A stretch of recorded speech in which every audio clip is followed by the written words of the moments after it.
just going here, I just want to tell you, okay? Do you know why you got that Student of the Month? No, I didn't. No? Alright. One of the reasons, I was one of the people that nominated you. I wasn't the only one.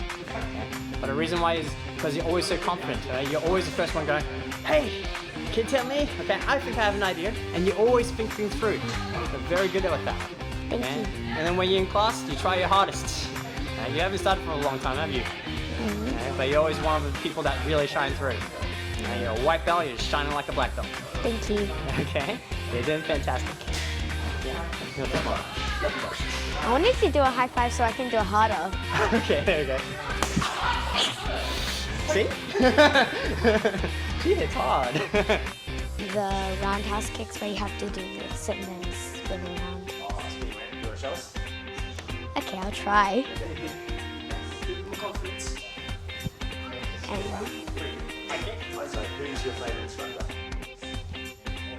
Yes, I do that. Kevin, So why is Kevin your favourite instructor? because he's funnier than the other ones. So what's your goal? What do you want to, what belt do you want to get to? As far as I can go. As you go? So 10 band, like belt. Yeah.